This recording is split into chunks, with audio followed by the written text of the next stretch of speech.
So this is the final video of the stoichiometry unit, and it's going to be very similar to aqueous solutions. We're going to be talking specifically about your neutralization reactions, acid-base solution stoichiometry. So some terms I want you to be familiar with. The first lab that we did involving solutions where you were trying to determine the concentration of a solution, specifically the NaOH, is an example of volumetric analysis. We were trying to determine how much of the NaOH was actually present in our solution by titrating it with the known amount of KHP. Titration is one way you can do this. Using a burette, you are able to, in this example, titrate a volume of known solution, the titrant, into a solution being analyzed, the analyte. We actually flipped it because we knew what we were titrating with. We needed to determine the concentration of the titrant in our example. So acid-base solutions, both your analyte and your titrant will either be an acid or a base. Can't have two acids, can't have two bases, one or the other. Your equivalence point is when you have added exactly enough of the titrant to react with the analyte. When you have used up both reactants completely, they are both limiting. It's also known as the stoichiometric point. Indicators, like phenolphthalein, which we used in that lab, can be used to mark the equivalence point.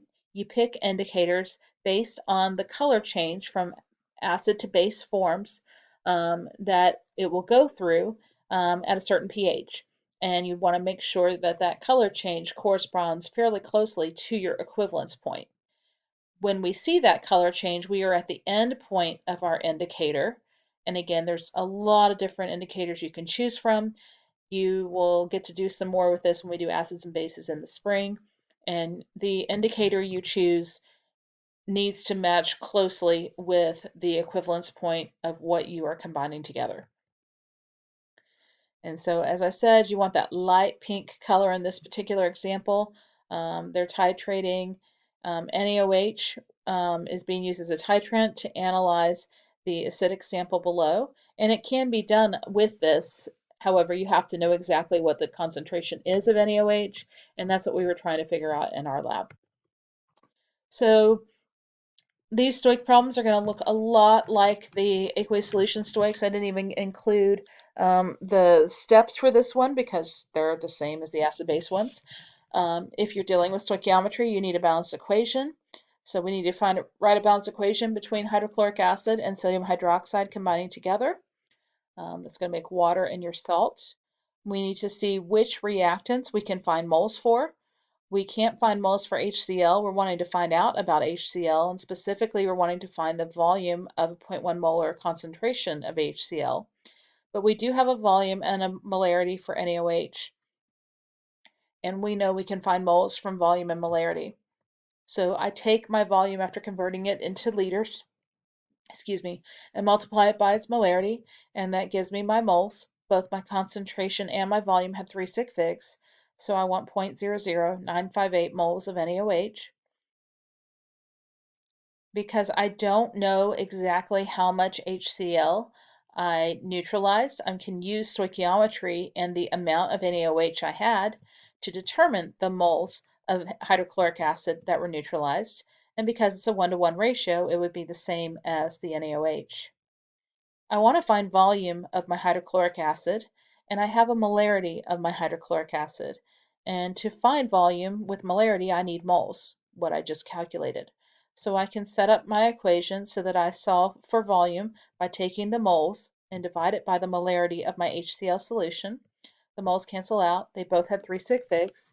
So I would have needed 95.8 mils of the 0.1 molar hydrochloric acid to completely neutralize all of that NaOH. So I've got another example that's pretty similar to the one that you just saw, but this time we're solving for concentration. I do want you to notice that there are 2 OHs in your basic solution, the barium hydroxide. So when you balance your equation this time, you need to account for that by having a 2 in front of the HCl and a 2 as a coefficient in front of water. We can't find the moles of the barium hydroxide. We're trying to find the concentration of our barium hydroxide, but we do need moles and we need a volume to be able to find concentration. Well, we have the volume, so let's see if we can find our moles of barium hydroxide that were consumed. We do have a volume and a molarity for our hydrochloric acid, so we can use those two pieces to find the moles of HCl that were used in this reaction. And at that point, we can use stoichiometry to relate the moles of HCl to the moles of barium hydroxide. It won't be a 1-to-1 ratio this time because you needed 2 moles of HCl to be consumed for every 1 mole of barium hydroxide. This does give me my moles of BaOH2, and along with my volume, once I convert it to liters, I can find my molarity of my barium hydroxide solution, which was 0.0500 m, or 0.0500 moles per liter, or 5.00 times 10 to the negative second molarity. So our final example involves nitric acid and calcium hydroxide. We do have volumes and concentrations of both reactants, and we want to know how much water was made, and we also want to know what ions were present after the reaction is completed. So we'll write our balanced equation between nitric acid and calcium hydroxide. And because we have volume and concentration for both reactants, we need to determine which one is limiting by finding the moles of both of those quantities. So I take my volume, I take my molarity, and I get my moles for both HNO3 and for calcium hydroxide. They both had 3 sig figs for their volume and 3 sig figs for their molarity, so we needed 3 sig figs for their moles. We want to calculate the amount of water. You could calculate the amount of water in moles. I'm pretty sure I calculated it in grams because that's what you would actually measure in lab. But either one would be sufficient since I did not specify a unit. I'm going to take my moles of nitric acid, since that was the first one I calculated, and convert that to grams of water using my moles of HNO3 as my denominator so I can cancel them out. There's 1 mole of HNO3, or moles always gets 1, but then you multiply by the coefficient, so 1 times 2 would give you that 2 there. And then with grams of water, you need the molar mass, 18.02, as well as its coefficient 2.